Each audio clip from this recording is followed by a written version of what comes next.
Hello ji, नमस्कार दोस्तों, welcome back to my channel Vaniya की दुनिया। तो वीडियो स्टार्ट करी है। देखिए मानो वीडियो शूट होते ही ये खुश हो गई है। और आज मैं कुछ स्पेशल सा डिनर बनाने जा रही हूँ, तो वो आप लोगों के साथ शेयर कर रही हूँ। तो चलिए चलते हैं, आपको किचन में लेके चलती हूँ मैं। तो मेरे किचन में आते ही रोने लग गई है। तो ये है चने का साग। तो आज मैं बनाऊंगी चने का साग और उसके साथ बनाऊंगी बाजरे की रोटी। तो आप लोगों के साथ शेयर करूंगी, बने रहना ब्लॉग में लास्ट तक। तो ये था चने का साग और आज मैं चने का साग और बाजरे की रोटी बनाने वाली हूँ। काफ़ी दिन हो गए थे, तो वैसे मुझे बाजरे की रोटी परफेक्टली बनानी आती नहीं है, तो मैं कोशिश कर रही थी, तो बड़ी अच्छी लगती है। और ये चने का साग जो है वो बाज़ार से नहीं आया था, मतलब किसी ने बोया हुआ था इधर ही हमारे, तो उन्होंने भिजवाया था। तो और आप इसको चने के साग को नमक और मिर्च के साथ भी खा सकते हो, क्योंकि ये जो पत्तियाँ होती है बहुत खट्टी खट्टी अच्छी लगती है। तो मैंने दाल भिगो दी थी चना वाली, और चने का साग मैंने काट करके धो लिया था अच्छे से पानी में। तो मैं अब इसको कुकर में गलाने के लिए रख दूँगी थोड़ी देर के लिए। तो 1 गिलास मैंने पानी डाल दिया। तो वानू कर रही है पीछे से अपना काम, तो प्लीज़ इसको इग्नोर करना। तो यहाँ मैंने रख दिया था कुकर में दाल और चने के साग को उबालने के लिए। तो यहाँ पर मैं फिर जो कड़ी के की तरह जो खट्टा घोलते हैं ना, तो वो घोल रही हूँ। तो 2 चम्मच मैंने ले लिया था बेसन, भर के था, तो ये 2 चम्मच था नॉर्मली। और इसमें मैं डाल दूँगी थोड़ी सी मिर्ची, और नमक अभी नहीं डालूँगी क्योंकि फिर फट जाता है साग, तो मैं ज़्यादा नहीं डालूँगी। और इसके बाद मैं इसको घोल लूँगी अच्छे से। और हल्दी इसमें डलती नहीं, ना हल्दी डलती है ना ही छोंक लगाते हैं। तो जिस तरीके से मतलब मेरी मम्मी बनाती थी, मैं उस तरीके से आपके साथ शेयर करने जा रही हूँ। हो सकता है आप लोग अलग तरीके से बनाते हो, लेकिन ये बहुत ही अच्छा लगता है। तो अच्छे से मैं इसको मिला लूँगी। तो ये मिला लिया था मैंने, अच्छे से मैश कर लिया था, क्योंकि इसमें गुठलियाँ नहीं रहनी चाहिए। और थोड़ा मैंने इसीलिए घोला है ताकि इसमें लम्स या गुठलियाँ जो है वो ना पड़े। तो एक मैंने बड़ा बर्तन ले लिया था, ये पतीला ले लिया था, तो मैं इसी में इसको बनाऊंगी। तो ये मैंने सारा डाल दिया था जो भी घोल था बेसन का। और अब इसमें जो लस्सी थी ना, वो सारी लस्सी मैं इसी में पतीले में डाल दूंगी, क्योंकि इसको बनने में कम से कम 1.5 से 2 घंटे लगते हैं, बहुत टाइम लगता है इसको बनने में। तो तब तक साग जो चना की दाल और साग उबलेगा, तब तक ये खट्टा जो मतलब ये जो है पेस्ट है या लस्सी का, ये अच्छे से उबल जाएगा। और इसमें लहसुन डालूंगी मैं खूब सारा। तो इधर मैं लहसुन अच्छे से फटाफट से छील लिया है, और साग इधर उबाल रख रखा है। तो मैं इसको रख दूंगी गैस पे, लस्सी का जो खाटा खाटा बोलते हैं हम इसको, तो इसको रख दूंगी गैस पे, ताकि ये उबलता रहेगा और इधर साग बनता रहे उबलता रहेगा। तो दोनों चीज़ें थोड़ी जल्दी बन जाएगी, क्योंकि इसको बनाने में काफ़ी टाइम लगता है। और टाइम 6:30 बजे टाइम था, तो मैं जल्दी लग गई थी बनाने के लिए। और आज हस्बैंड का ऑफ था, तो इसलिए मैं वानू को उन्होंने ले लिया हुआ था। तो इधर मैंने कुकर को चेंज कर दिया था, क्योंकि इसको बड़ी वाली गैस पे रख दिया था। और जब साग उबल गया था तो मैंने हटा दिया था उसको। और इधर उनको चाय पीनी थी हस्बैंड को, तो मैं इधर चाय बना रही थी, क्योंकि चाय भी नहीं पी थी शाम को। तो मैंने सोचा इधर साग बनता रहेगा, और 8 बजे तक ये बन करके तैयार हो जाएगा डिनर के टाइम तक। तो लहसुन ये अच्छे से उबाल आ गया था इसमें, जो मैंने लस्सी और वो घोल तैयार किया था बेसन का। इसमें आप बेसन की जगह बाजरे का जो आटा होता है वो भी डाल सकते हो, लेकिन मैंने बेसन डाला था, पूरी तरह ऑप्शनल है। तो यहाँ मैंने घोल तैयार करके, और ये अच्छे से उबाल आ गया था, तो मैंने डाल दिया था लहसुन। अब ये घोल भी काफ़ी देर तक मतलब इसी को पकाना होता है मेनली, क्योंकि जो साग और चने की दाल होती है वो तो कुकर में आप प्रेशर में पक ही जाती है। तो इस घोल को कम से कम 1.5 घंटे पकाना पड़ता है, और बहुत ही अच्छा बन करके तैयार होता है। ये आप कभी बना करके देखना। तो चाय बन गई थी, तो मैं चाय ले जाऊंगी, और शाम का टाइम था 6 बजे के करीब, तो हम चाय पियेंगे। तब तक मैं बता रही हूँ आपको कि ये सब होता रहेगा। और ये वीडियो आपको बता दूं मैं, ये वीडियो थी संडे का वीडियो था ये। तो आज मैं पोस्ट कर रही हूँ, क्योंकि उससे पहले मुझे नए साल का पोस्ट करना पड़ा, और बीच में और काम आ गया था, इसलिए मैं नहीं पोस्ट कर पाई थी ये तब। तो और अभी मैं मायके में हूँ, तो अभी ससुराल का यही वीडियो था एक।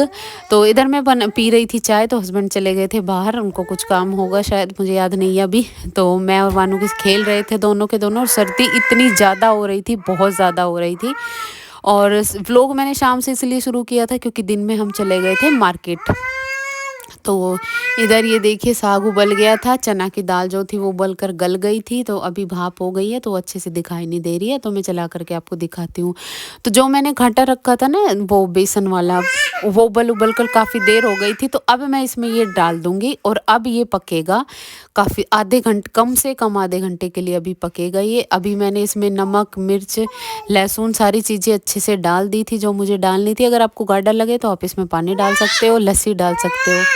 और लस्सी जो थी वो 2 दिन की थी, मतलब 2 दिन पहले की थी, तो टेस्ट बहुत अच्छा आ रहा था, खट्टा खट्टा। और जो बाजरे की रोटियां मुझे परफेक्टली बनानी नहीं आती है, तो मैं पिछली बार भी मैंने बनाई थी, तो अभी 1-2 जब शुरू में बनाती हूँ तो थोड़ी सी टूटी टूटी सी बनती है, लेकिन बाद में सही बन जाती है। तो अभी ये देखिए सब्जी बन गई थी, मतलब मैंने इसको 1.5 घंटे पकाया था, तो ये काफ़ी देर से पक गई थी। तो अभी मैं बाजरे का आटा मैंने छान लिया था और तवा मैंने ये भारी वाला रख दिया था, क्योंकि लोहे के तवे पे ही सिक पाती है, वो तो नॉन स्टिक ही है तो चिपकती नहीं है उस पर रोटी।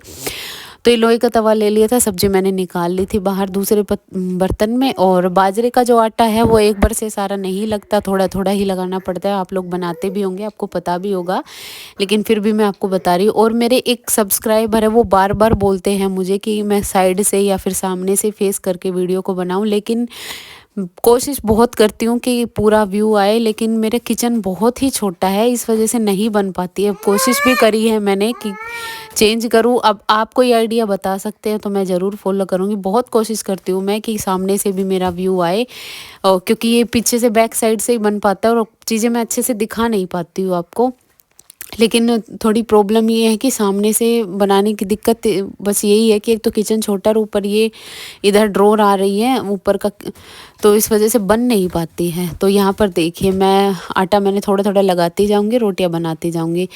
तो आटे को गीला, मैंने हाथ गीला कर लिया था और उंगलियों के दबाव से मैंने प्रेशर से साइड साइड में से दबाया था और बीच में से जो लोई थी उसको मोटा रखा था। तो इस तरह से ज़्यादा नहीं फुल बना लंबी बना पाई थी, मतलब ज़्यादा बड़ी नहीं बना पाई थी रोटी। तो जितनी मेरे से बनी मैं उतनी बना लूँगी, क्योंकि बस। तो यहाँ पर मैं रोटियाँ बेल करके बना करके और डाल दूँगी तवे पे। तो इसको पकने में टाइम लगता है, बहुत देर हो गई थी और आंच जो थी वो धीमी थी, क्योंकि धीमे धीमे पकेगी।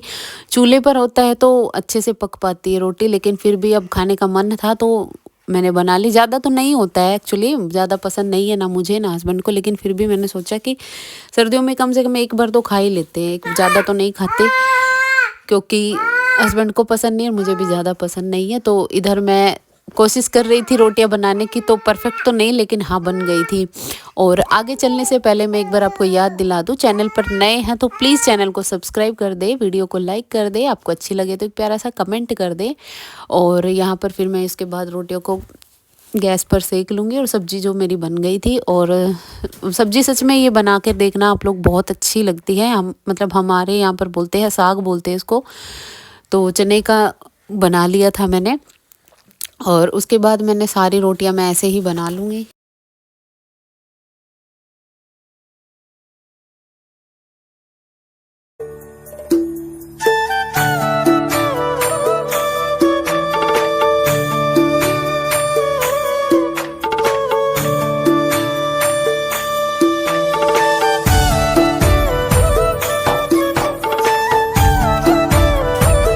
और यहाँ पर मैंने रोटियां बना ली थी, मतलब सारी रोटियां बन गई थी। और बाजरे की रोटी जो है वो ठंडी हो जाती है जल्दी ही, तो मैं अभी एक बार इनको सारी रोटियों को बना के फिर गर्म करके घी लगाऊंगी। और बीच में वानू ने पोटी कर दी थी तो मैं वो चली गई थी पानी गर्म करके, तो इसमें थोड़ा सा टाइम लग गया था रोटियां बनाने में। तो ये तो बच्चों का चलता ही रहता है। तो जो आटा बच गया था वो मैंने रख दिया था डाल करके, और ज़्यादा दिन रखते हैं तो बाजरे का आटा हो जाता है कड़वा, तो इसलिए मम्मी ने भेजा था ये, मतलब हर बार मम्मी भेजती है पीस करके, तो ज़्यादा मंगवाती भी नहीं हूँ क्योंकि हम ज़्यादा खाते नहीं हैं। तो इधर जो भी अब ये जो बर्तन बच गए थे तो ये परात थी, इसमें मैंने पानी डाल करके रख दिया था। तो बाकी के बर्तन मैंने सारे पहले ही धो लिए थे, लेकिन अभी ये बच गए थे तो इनको मैं धोऊंगी बाद में। और ये गर्मा गर्म चने का साग बनकर हो गया तैयार, बाजरे की रोटी बन रही है। और आज व्लॉग पूरा शूट नहीं हो पाया था क्योंकि सुबह बाज़ार चले गए थे तो हो नहीं पाया था, और सुबह का बस वो नॉर्मली काम था, इसलिए मैंने मतलब था भी नहीं कि डेली की डेली आपको क्या दिखाऊं, तो मैंने सोचा आज शाम को कुछ स्पेशल बनाती हूँ और वो आप लोगों के साथ शेयर करूँगी। तो यहाँ पर मैंने सर्व कर लिया था, तो अपनी और हस्बैंड की लगा ली थी प्लेट, और वानू को भी मैं यही खिलाऊंगी। उसका कम मिर्ची का पहले ही मैंने निकाल लिया था। मैं उसको वही चीज़ खिलाती हूँ जो हम लोग खाते हैं, मतलब कुछ ज़्यादा ऐसे अलग से स्पेशल से नहीं बनाती। हाँ, दलिया खिचड़ी ये सब चीज़ें बना देती हूँ तो हम भी वही खा लेते हैं, तो ऐसा कुछ है नहीं उसका। और इसके बाद मैंने डाल दिया था इसमें घी, और रोटियां दोबारा से गर्म करके घी लगा लूँगी इस पे। और आप लोग भी आइए, टेस्ट करके ज़रूर बताइए कि कैसा बना मेरा साग। मतलब मेरा एफ़र्ट, मेरा पहली मतलब दूसरी बार बनाई है मैंने, पिछली बार भी सर्दियों में बनाई थी और अब की बार। तो कैसी लगी बाजरे की रोटी आप लोग ज़रूर बताना। जैसी मुझे आई वैसी मैंने बना ली, और टेस्ट करके बताना, और प्यारा सा एक कमेंट करना। और जो मेरे सब्सक्राइबर हैं, मतलब वो बार बार बोलते हैं कि वीडियो को करना, तो अभी मैं कुछ ना कुछ जुगाड़ करके ज़रूर आगे ऐसी वीडियो लेकर आऊँगी जिसमें आपको ऐसी शिकायत का कोई मौका ना मिले। तो एक प्यारा सा कमेंट आप कर दीजिए और वीडियो को लाइक कर दें। तो अभी रोटियां हो गई है तैयार, तो मैं लेकर के चलती हूँ अंदर, और आप लोग भी आइए और खा करके बताइए कैसी है। तो मिलेंगे आप लोगों से नेक्स्ट व्लॉग में, तब तक के लिए बाय बाय, टेक केयर, खुश रहना, और मिलेंगे अगली वीडियो में।